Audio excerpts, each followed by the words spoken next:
Welcome to this algebra review session. My goal and the reason that I produced this video is to provide a review and a refresher course for those of you that are about to take an algebra-based physics sequence. In an algebra-based physics sequence, mathematics, algebra specifically, is the language that is used to describe what is happening. And if you are fluent in the language of algebra, the physics series will be much easier for you. You'll be able to concentrate entirely on learning the new physics concepts that are introduced and not have to spend half your time struggling with the math. So when an algebra problem is solved, the goal is to find the solution to whatever variable you happen to be looking for. So the basic rule of algebra is when you're given a formula, if you have one bunch of variables equaling something else, if you do the same mathematical operation on both sides of the equal sign, you can do pretty much whatever you want. And your whole goal is to get the variable for which you're seeking the solution on one side of the equal sign and everything else on the other side of the equal sign. So let's begin. The first problem that I'm going to look at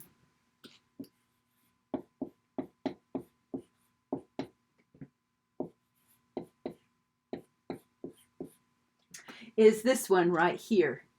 X is our unknown variable. We want to find a numerical value for X that satisfies this equation. So again, we want to get the variable on one side of the equation all by itself, everything else on the other side of the equation. And the rule that we have to follow is that whatever we do to one side of the equation, we have to do to the other side of the equation in order for it to work. Okay, so in this particular case, the x is our variable. We want to get everything with an x on one side of the equation, the numbers on the other side. In this case, am going to move the 3x to the other side of the equation because that will preserve the positive value. You can do the negatives if you like. I personally prefer to keep as many things as positive as possible. So in order to get the 3x off of this side, we need to subtract 3x from both sides. And so then we'll have 2x minus 14 equals 17. We want to get the x by itself, so we want that 14 gone. In order to get rid of it, we will need to add 14 to both sides of the equation. And then we have 2x equals 31. We're almost there. The remaining step is to divide both sides of the equation by 2. And we see that x equals 31 halves, or 15.5.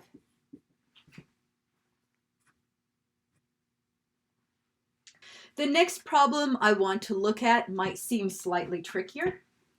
Next, I want to look at a problem that looks like this. 24 equals 15 divided by y. In this case, y is the variable for which we are trying to find a solution. And again, our rule that we have to follow is we need to treat both sides of the equal side the same. So the y is in the denominator of this fraction. Having it in the numerator would be a good first step. So we can do that by multiplying both sides by y. And that will give us 24y equals 15. The y's would cancel right here. And then in order, the final step to get the y by itself is y equals 15/24. Okay, and so you could either leave it as a fraction, you could reduce it, you could take 15 divided by 24 and give the answer on your calculator. The examples that I'm giving you here are ones that include tricks that you will need to use in an algebra-based physics course. The next thing I want to look at is if you've got a squared term in the equation.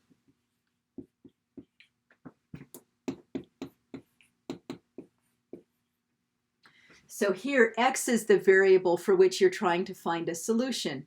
Step 1, you're going to get the term with the x squared in it by itself. So you'll subtract 12 from both sides of the equation. 2x squared equals 26. We've got to get that 2 out of there so that we can have the x squared by itself. So we'll divide both sides by 2. X squared equals 13.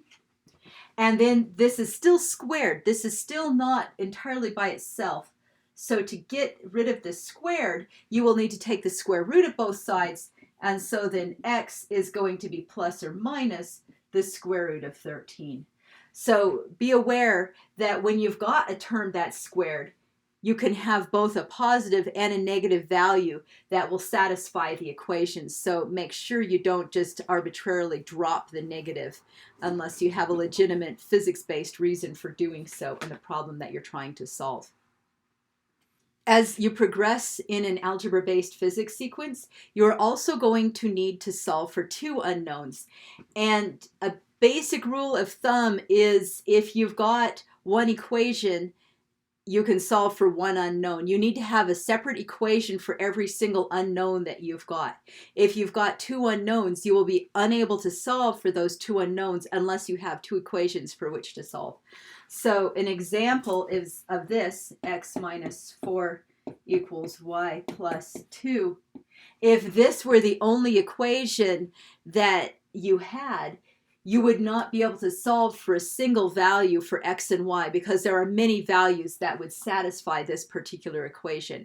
In order to get one solution for x and one solution for y, you need to have a second equation. 2 equations, 2 unknowns. So for this particular one, a second equation that we could have will be 12x plus 8 equals 13y plus 4.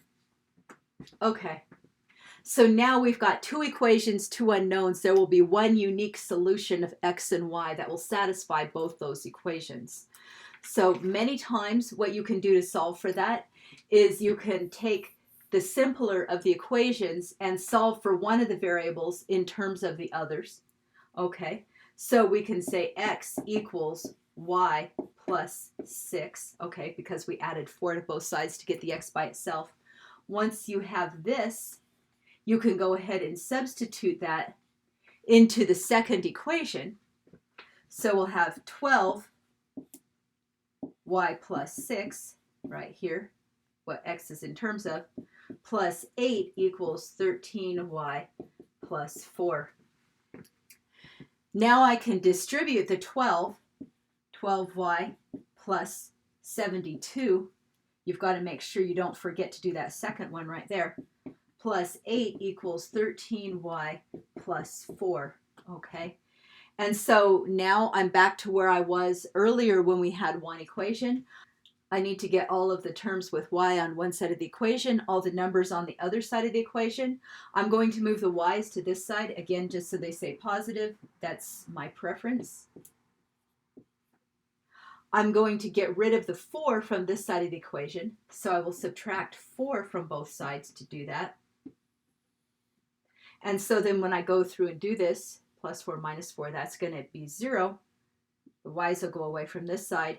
72 plus 8 minus 4 is going to be 76 equals 13y minus 12y is 1y. So y equals 76. This is one of our solutions. Once you know what one of the variables is, I can go ahead and take that 76 and substitute it into this equation that we have for x to find what x equals of this matched pair. So we have x equals y plus 6, 76 plus 6 equals 82. So x equals 82 is our solution for that. So x equals 82, y equals 76. 2 equations, 2 unknowns. Another thing that you're going to need to be able to do is to apply the quadratic equation. And the quadratic equation says that if you've got an equation that has a squared term in it and then the term to the first power in it, it will allow you to find a solution. If you have an equation that can be written in the form of ax squared plus bx plus c equals 0, where a, b, and c are numbers, You can find x by plugging it into this equation of minus b plus or minus the square root of b squared minus 4ac over 2a. So this is the quadratic equation. If you're taking my physics class, I will give you the quadratic equation rather than expect you to memorize it on a test, because it would be very easy in a test setting to kind of panic and forget how to do that. Okay, so this is a quadratic equation. If you've got a formula that can be put into this form, you can use this equation right here to solve for x.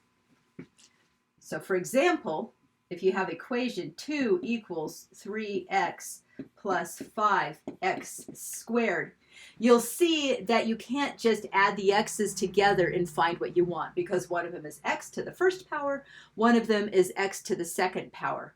Step 1 is to get this equation into this format right here. We want a 0 on one side of the equal sign, everything else on the other side of the equal sign. So we can subtract 2 from both sides. 0 equals 3x plus 5x squared minus 2. Okay? You can go ahead and plug this into the quadratic equation at this point. It might be easier for you to organize it in this order right here. Okay? So the x squared term is first. So we'd have 5x squared plus 3x minus 2 equals 0. Okay, and so this would be your A term, this would be your B term, and this would be your C term, where you need to take care to not drop the negative sign that goes along with the C. One common mistake that people will use if they've got the equation, so like this equation right here, equal to 0, a common mistake is to assign the value of A to the very first variable or number, whether it's with the squared term or not. Okay, and then B to the second one and C to the third and so on. Okay, don't do that. The A is what goes with the squared term, the B is what goes with the term to the first power, and the C is what goes to the term to the 0th power, or just the number without a variable attached to it. Okay, so we're ready to plug it into the quadratic equation now. So if we say minus B, our B term in this case is 3. So we'll say minus 3 plus or minus b squared. So that's our 3 squared minus 4 times our A term. Our A is 5 times our C term. And in this case, our C is negative 2. Again, you don't want to drop the negative. Over 2A. Okay. And then at this point, you can run it through your calculator. One thing I want to encourage you to do is possibly break this down, find this value first, and then take negative 3 and add it to it, and then subtract them and stuff like that. And maybe break it down into little pieces so that you don't crank everything through your calculator, enter it wrong, and mess up. As you plug a formula like this into your calculator, you're going to have to take care to try to remember to put in parentheses to include this whole term and so on, because it's really, really easy to get everything laid out completely correctly and then enter it in your calculator incorrectly and end up getting the wrong answer. So let's look at this. Minus 3 plus or minus. This one I will just write down. You don't necessarily need to write it to this level of detail. 3 squared is 9. Negative 4 times 5 is negative 20. Negative 20 times negative 2 is positive 40 over 2 times 5, which is 10. Okay. 9 plus 40 is 49. The square root of 49 is 7. So that's negative 3 plus or minus 7 over 10. As you look at this number, you will see that you're going to end up with 2 solutions again, because we've got that plus or minus. So negative 3 plus 7 is positive 4 over 10. And so 4 over 10 reduces to 2/5. Okay. Negative 3 minus 7 is negative 10. Negative 10 divided by 10 is negative 1. And so the 2 solutions to this particular problem, x can equal 2/5 and x can equal negative 1. I hope this algebra review has proved to be helpful to you. And if you have any questions, you can certainly contact me and ask for more clarification.